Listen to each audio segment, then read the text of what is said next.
Hey, this is Chad with BeGoneForGood. Today we're going to talk about a couple of new winter glove options from Klim. Stick around.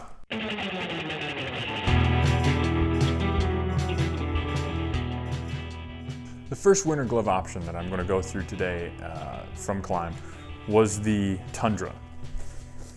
This is the Tundra. It is a lobster claw style. So it's got these two individual portions, so 2 fingers here, 2 fingers here, and then your thumb, obviously. Or 500 gram thin sillet insulation that's with a 100-gram layer that you can put either on the back of your hand or on the front of your hand, depending on how you need it. These are extraordinarily big. I heard one person describe them as like wearing a boxing glove on the bike. A little bit.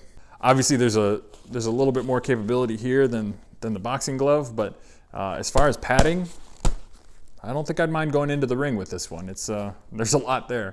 Seriously though, it is a lot of padding. It's something that you're going to notice a diminished capability as far as tactile touch on any sort of instruments or your throttle, anything along those lines. This will take some getting used to.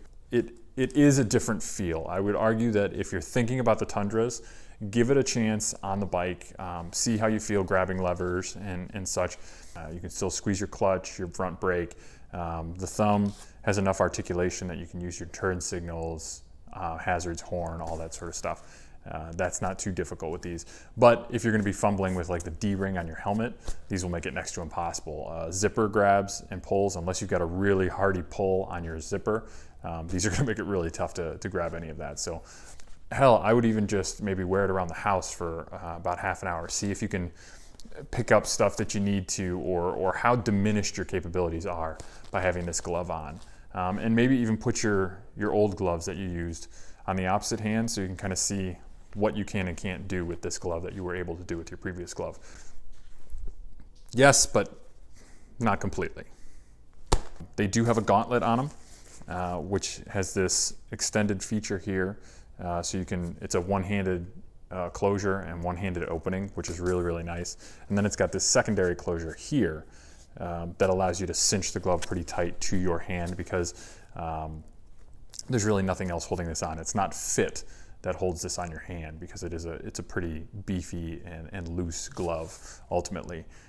There is no protection or padding, I would say, as far as crash protection. You know, like there's no plastics in here or sliding materials, anything along those lines. So it's just purely the leather glove and a ton of insulation. Klim did include a visor wipe here. I don't really think it does a great job. I ultimately just wipe my whole hand across my face if I need to get the water off.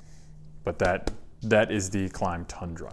The second glove that we'll be looking at is the Klim Togwotee. It is a fully articulated glove as far as you've got 4 fingers and a thumb, as opposed to the lobster claw on the Tundra. This is a little bit different construction in the sense that it's not nearly as heavily insulated, and it's 2 layered. So you've got the outer glove, which is a full gore material, as the Tundra was. You've got the same gauntlet, same pull, one-handed open, one-handed close, but the insert is really where you get your warmth out of this glove. So it comes with this thin, looks like just kind of a fleece insert that's included with it. It's just Velcroed in. It's a pretty thin glove. There's not much to this one that comes with the glove itself. There's not much to this one. So I would argue that if you're going to go with the Togwotees, you're probably going to want to replace this glove with one of the Klim inserts that you can buy, the 1.0, the 2.0, or the 3.0, depending on how much insulation you really need. Once you have that in here, it feels like a pretty solid glove. This one does have a little bit of cushioning in it on the back of the first finger and the beginning back of the second finger. I don't know how much good that'll do you in a crash, because it feels like just a little bit heavier, denser foam, but it is something compared to the other one. But other than that, this is a really nice glove. I don't know that this glove would be able to get as cold as the Tundra, just because even with the 3.0 insert, you're looking at a lot less insulation in this glove as opposed to the Tundra. The one downside, and the reason I didn't ultimately end up choosing the Togwotees, is that because of the 2-layer system, you're always going to have to pull that inner liner out in order to get your hand out, or you're going to have to fight with the glove the way that I just did in order to be able to get it off with the liner still inside. So if you don't mind that little bit of, I guess, hassle or extra time that it takes to get your gloves off, then these are a viable option for you. They're very, very nice gloves, extraordinarily well constructed, as you would expect from all Klim material. It is the full gore, so you've got waterproof, windproof protection, and a really solid glove. I wear an XL in Revit gloves and held gloves, so I think that the XL here probably just as well, if that helps you at all with sizing issues for yourselves. So in conclusion, with the Togwotees, great glove. Got all 4 fingers. Your touch on the bike is going to be really, really good in these because there's not a lot of insulation to get between your fingers and the controls.